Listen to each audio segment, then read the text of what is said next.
तर या सरपंच हत्या प्रकरणावरून आता धनंजय मुंडेंच्या मंत्रिपदाच्या राजीनाम्याची मागणी केली जाते। काय नेमकं घडतंय पाहूया। आरोप सिद्ध न होता मुंडेंच्या राजीनाम्याची मागणी अयोग्य, दीपक केसरकर यांची प्रतिक्रिया। तर धनंजय मुंडेंचा राजीनामा मागण्यामागे राजकारण असल्याचाही आरोप। ज्यावेळेला पोलीस तपास असतो त्यावेळेला तो निपक्षपातीपणे झाला पाहिजे आणि त्याच्यामुळे कुठलाही आरोप जर धनंजय मुंडेंच्यावर सिद्ध झाला नसेल तर आता त्यांच्या राजीनाम्याची मागणी करण्याचं कुठलंही प्रयोजन दिसत नाही। तुमचे फक्त खंडणीच्या गुन्ह्यात नाव मग हजर व्हायला का घाबरता? सुरेश धस यांचा वाल्मिक कराडला सवाल। तर या गुन्ह्यात फक्त आकांचे आकाश सापडू नये, धस यांचं वक्तव्य। तुमच्यावरती खंडणीचाच आरोप आहे ना फक्त, मग तुम्ही अटक व्हायला का घाबरताय? याचा अर्थ 100% सरळ आहे की तुम्ही संतोष देशमुखच्या खुनामध्ये सरळ सरळ आरोपी आहात। दीपक केसरकर आणि बबनराव तायवाडे मोठे नेते, त्यांनी बीड हत्या प्रकरणात जात आणू नये, सुरेश धस यांचं केसरकर आणि तायवाडे यांना आवाहन।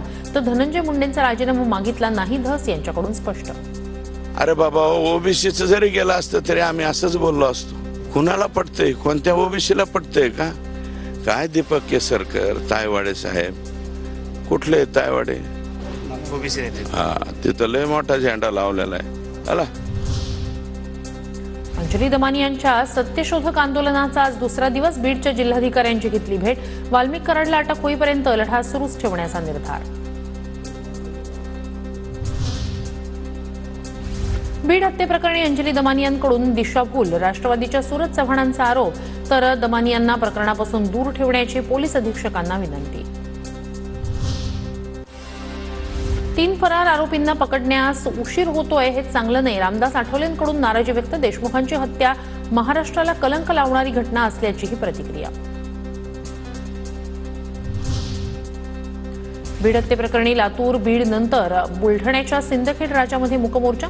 बुलढाण्यातील मूकमोर्चात संतोष देशमुखांच्या कुटुंबाची उपस्थिती। बीडमधील हत्या प्रकरणी औरंगाबाद खंडपीठात धनंजय देशमुखांकडून रिट याचिका। हत्या प्रकरणातील आरोपींना अजून अटक होत नसल्यानं रिट याचिका दाखल। वाल्मिक कराडला अटक न करू शकणारे दाऊदपर्यंत काय पोहोचणार? वाल्मिक कराड खडा तो सरकार से बडा, अशी बीडमध्ये परिस्थिती। जितेंद्र आफाडी यांची टीका। अजूनही आठवतं की दाऊदला फरफटत आणणार होते। अरे तुम्ही वाल्मिक कराडला नाही आणू शकत, तुम्ही दाऊदच्या पर्यंत काय पोहोचणार हो? पॉलिटिकल अंडरस्टँडिंग शिवाय हे सगळं घडत नाही।